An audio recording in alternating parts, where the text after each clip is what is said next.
In our passage today from Luke chapter 5, we jump into a couple different sections, and one of the places we jump in on the 4th verse, which says, when he had finished speaking. We know that the he is Jesus, but we must ask ourselves a few questions. One, where is Jesus? He had finished speaking, but where is he? Well, the answer is that he is in the boat of Simon Peter.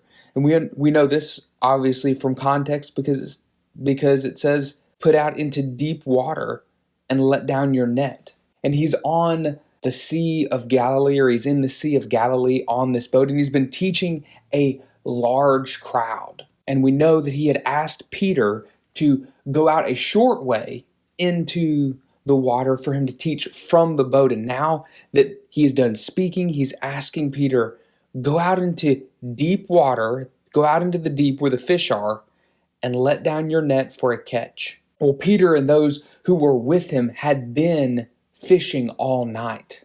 And he tells them just that. He respectfully responds, Master, we have worked hard all night long and caught nothing.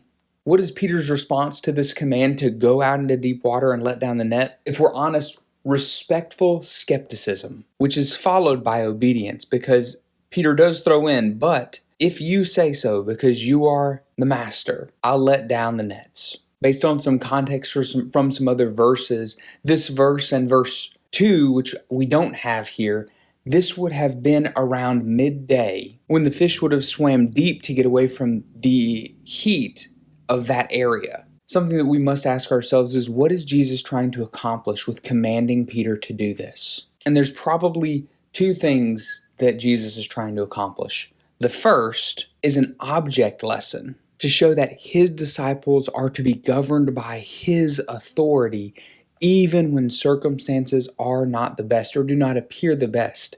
The second is potentially to try and repay Peter for the use of his boat. From here, we must ask the outcome of the obedience of Peter specifically, but those who were in the boat with Peter, who went out into the deep water to let down their net for a catch as Jesus had commanded them to. And the response is amazing results. When they did this, when they went to this deep water and let down their nets, they caught a great number of fish. Now, one question we need to circle back to is to ask, who is they? And the they is obviously Simon Peter, but it's also those that were in the boat with him, because it would have taken more than just Simon Peter to make sure the boat was steady while Jesus was teaching from the boat to the crowd of people. And because of this great number of fish that they caught, their nets began to tear. Now, a note that we need to make that we did not have in the previous section, because we jumped in verse 4, is that they had been cleaning and mending their nets. So these would have been fresh nets that were tearing, just to bring emphasis to the great number of fish that were being caught. And this was such a great number, they called and signaled over to their partners in the other boat to come and help them. Now, who are the partners of Peter and what we know from other gospel accounts, his brother Andrew? Well, their partners were James and John, Zebedee's sons, as we see in verse 10, who were Simon's partners. So they call over their partners to help them out with this massive catch of fish. And when they filled both boats, they were so full that they began to sink. This is amazing results from simple obedience to Jesus Christ. And these amazing results lead to a great reaction. And this is exactly what we need to ask ourselves, is what was the reaction to this great catch of fish that was so great that when they filled the boats, they were so full, they began to sink? Peter, when he saw this, presumably as all of this is going on, he fell at Jesus' knees and said, "Go away from me, because I am sinful, Lord." There's a key thing that we need to see in this passage, and we need to make sure that as we're doing this, we're asking ourselves the question, what is the difference between Peter's first response to Jesus, where he calls him Master, and Jesus' second response to Jesus here when he calls him Lord? Peter has transitioned from just respect, which is what the master reference would have had, to a response of a prophet who has encountered God. This is the first time that Peter refers to Jesus as Lord. And just like the prophets who recognized the greatness of God and his power whenever God was in their presence, or whenever a miraculous act had happened because of the presence and power of God, in the same exact way as those prophets, Peter pleads with God to leave him because he knows that he is sinful and not worthy of being in the presence of someone who has been anointed and endowed by God like this. And this is because he and all those who were with him were amazed. They marveled at the catch of fish that they had taken in. Now, as we continue, one of the things that we also want to circle back to and ask ourselves is, why is it important that James and John were Simon Peter's partners? Because the Bible, the writers of the Bible, Luke in particular, writing an accurate account, had reasons why they put certain information in. So why is it important that James and John were partners with Simon Peter, and as another gospel account tells us, and his brother? It's important because this means that being in a partnership, they ran a commercial business, which leads us to understand that they had much to leave and much to lose by doing what Jesus is about to call them to do. Jesus tells Simon Peter, don't be afraid. Why did he tell Simon Peter not to be afraid? Peter understood his sinfulness in the presence and power of God, yet Jesus was bringing good news, not terrifying news of his sinfulness. He was calling him out of darkness into light, and he told them, from now on, you will be catching people. Why did Peter have nothing to fear?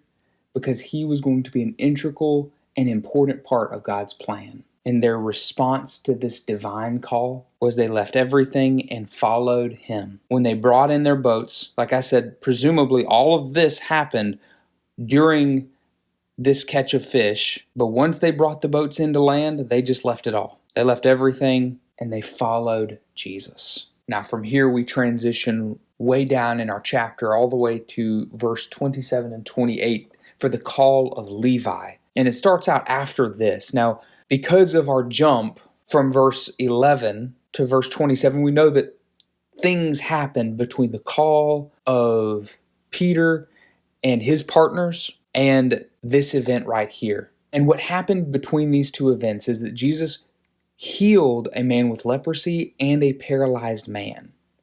This would have been a man who would have been, the leprous man would have been somebody who would have been an outcast, and the paralyzed man would have been somebody who would have been viewed as a sinner. This is important as we look at the backdrop and understand why this is put in where it is put in by the writer of Luke. Probably because it fell in sequence and chronology, but also why is it put where it is put in the way that he wrote. After this, after the healing of this paralyzed man, Jesus went out and saw a tax collector named Levi. Now, what does it mean for Levi to be a tax collector? Well, it means that he is an individual who is employed by Rome to generate and collect taxes. Tax collectors were also allowed to add money to their taxes for their own income. This made them very easily corrupted, and so Levi, based on his profession, would have been both an outcast and a sinner because of who he was. Is there anything else that we know about Levi based on this passage right here? Well, one is that he's not a chief tax collector like Zacchaeus is, and it doesn't mention anything about his wealth. It just says that he is out, he's sitting in his tax office, doing his job, and Jesus comes up and says, "Follow me." What did this statement from Jesus mean to Levi?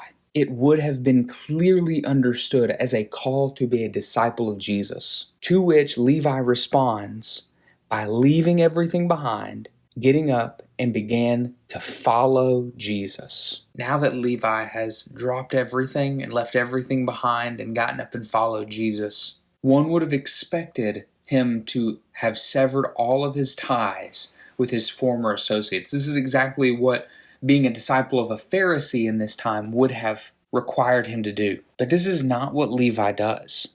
Then, presumably not long after, Levi hosted a grand banquet for him at his house, him being Jesus. And obviously, Levi was at least fairly wealthy to be able to host a grand banquet. Why would this banquet have been so radical? Because the Pharisaical understanding was to sever the ties with and associations with tax collectors and sinners who would have made Jesus and his associates unclean. Another interesting note is that the use of the word banquet typically points to the great eschatological banquet at the end of time, when all people who are called by God to be in his company worship in joy and hope and peace.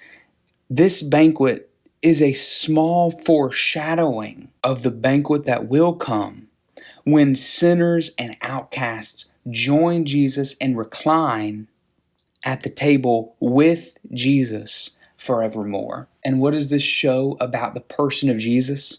His great desire to be with people, because it was with a large crowd of tax collectors and others who we later know as sinners because of the Pharisees, others who reclined at the table with them. Jesus' greatest desire was to be in people's lives, to effect change in them, and he did not care for man-made restrictions that prevented him from caring about people. But the Pharisees held to those man-made restrictions. The Pharisees and their scribes were complaining not to Jesus, but to his disciples. Why do you eat and drink with tax collectors and sinners?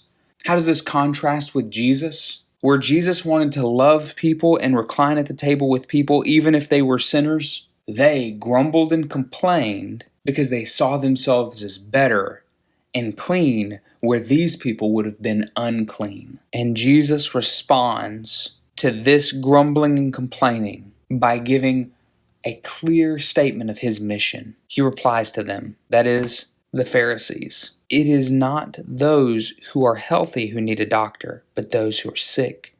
I have not come to call the righteous, but sinners to repentance." Jesus understands that none of us is spiritually healthy, and thus all of us are in need of healing. All of us are in need of a doctor, and all of us are sick with sin, because all have sinned and fall short of the glory of God. We are all sinners in need of repentance. The great irony of these two verses is that Jesus is actually talking about everyone, but the religious leaders saw themselves as the healthy and the righteous.